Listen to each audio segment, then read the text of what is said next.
આમોદના અછૂત ગામે ખેડૂત આગેવાન જયેશ પટેલની અધ્યક્ષતામાં ખેડૂતોની એક મહત્વપૂર્ણ બેઠક યોજાઈ।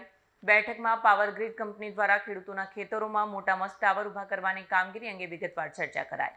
આમોદના અછૂત ગામે ખેડૂત આગેવાન જયેશ પટેલની અધ્યક્ષતામાં મહત્વપૂર્ણ બેઠક યોજાઈ। યોજનાનો તીવ્ર વિરોધ વ્યક્ત કરતા જણાવ્યું કે ટાવર ઊભા થવાથી ખેતીની જમીનને નુકસાન થશે અને ખેડૂતોને આર્થિક મુશ્કેલીઓનો સામનો કરવો પડશે। મોટી સંખ્યામાં ખેડૂતો હાજર રહ્યા। તેમણે પોતાના પ્રશ્નો રજૂઆતો રજૂ કરી। ખેડૂતોની મુખ્ય માંગ હતી કે યોગ્ય વળતર આપવામાં આવે અને ખેડૂતોની સંમતિ વગર કોઈપણ પ્રકારની કામગીરી શરૂ ન કરવામાં આવે।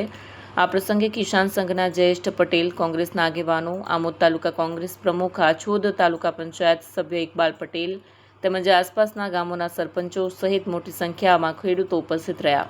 જયેશ પટેલ, પ્રમુખ કિસાન કોંગ્રેસ અને કન્વીનર કિસાન સંઘર્ષ સમિતિ।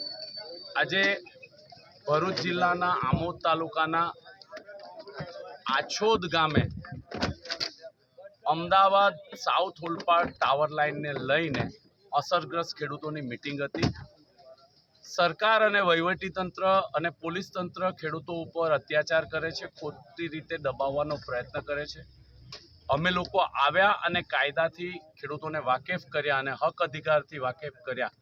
જે કિસાન સંઘર્ષ સમિતિ અને કિસાન કોંગ્રેસની વાત છે કે 50,000 રૂપિયા માસિક ભાડું અથવા બજાર કિંમતના 4 ગણા અથવા ટાવર દીઠ 2 કરોડ રૂપિયાની વળતરની વાત કરી અને ખેડૂતોએ એકી અવાજે આવનારા દિવસોમાં જેટલા પણ આંદોલન થાય છે એમાં સંમિલિત થવાની અને આ જે વળતર છે એ વળતર ન મળે ત્યાં સુધી થાંભલો નહીં ઊભો કરવા દેવાની વાત એમણે સ્વીકારી અને એ માટે આંદોલન કરવાની તૈયારી દેખાડી।